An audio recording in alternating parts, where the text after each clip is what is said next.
ময়মনসিংহের তারাকান্দার এক গৃহবধূকে হত্যার অভিযোগ উঠেছে তার স্বামীর বিরুদ্ধে। পরিবারের দাবি, পরকীয়ার বাধা দেওয়ায় নারায়ণগঞ্জে পরিকল্পিতভাবে খুন করা হয় তাকে।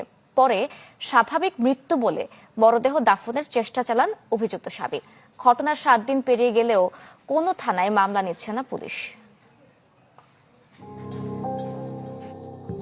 একটি পোশাক কারখানায় কাজ করতেন রাকিব ও সুমি দম্পতি। থাকতেন নারায়ণগঞ্জের ফতুল্লা এলাকায়। গত 17 জুলাই সুমির পরিবারের কাছে ফোন করেন রাকিব, জানান অসুস্থ হয়ে পড়েছেন তাদের মেয়ে। কিন্তু সেদিন রাতেই ময়মনসিংহের তারাকান্দায় শ্বশুরবাড়িতে নেওয়া হয় সুমির মরদেহ। নিহতের পরিবারের অভিযোগ, তড়িঘড়ি করে মরদেহ দাফনের চেষ্টা চালান স্বামীর স্বজনেরা। বিষয়টি সন্দেহজনক মনে হলে খবর দেওয়া হয় পুলিশে।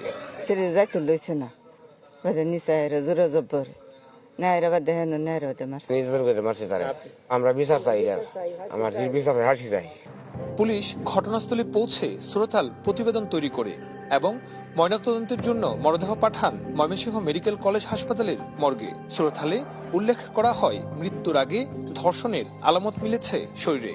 ব্যাগটা কুলছি কুললে দেই ফেটটার হিটটা লাগাই থাকলে কাজ করতাম রয়েছি, কাজ করে দিয়ে মুই দৌড় এখানে আছে কাইতেও না শক্ত ফিসা আর দুইটা হাতে এভাবে রয়েছে। চোখের অবস্থানটাতে এবং পুলিশে যে ময়না তদন্ত করছে প্রাথমিক, এই প্রাথমিক অবস্থাটা ওই পুলিশে বলছে যে যৌনাঙ্গ দিয়া ব্লাড বের হচ্ছে। এ নিয়ে রাকিবের বাড়িতে গেলে পরিবারের কাউকে পাওয়া যায়নি। আত্মগোপনে রয়েছেন সবাই। একটা ঘটনা যে ঘটছে এরপর থেকে কি ওনারা বাড়িতে থাকে না থাকে না? কিন্তু আজকে আমরা আর শুনছে যে আমরা সবাই আইতেছে বা সাংবাদিক আইতেছে, শোনার পর থেকেই সবাই গেছে। ঘটনার সপ্তাহ পেরিয়ে গেলেও আইন জটিলতা দেখিয়ে মামলা নিচ্ছে না ফতুল্লা ও তারাকান্দার কোনো থানা পুলিশ। পুলিশ আমাদের কোনো হেল্পই করে নাই।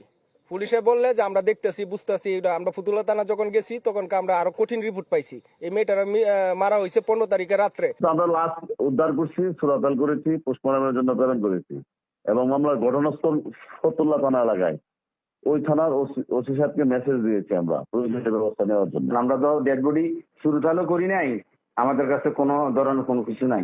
এটা ওই থানায় করছে, ওই থানায় চুরুতাল করছে, ওই থানায় পোস্টমর্টমের জন্য পাঠাইছে। ওই পোস্টমর্টমের রিপোর্ট আসলে তারপর আমরা মামলা নিতে পারবো।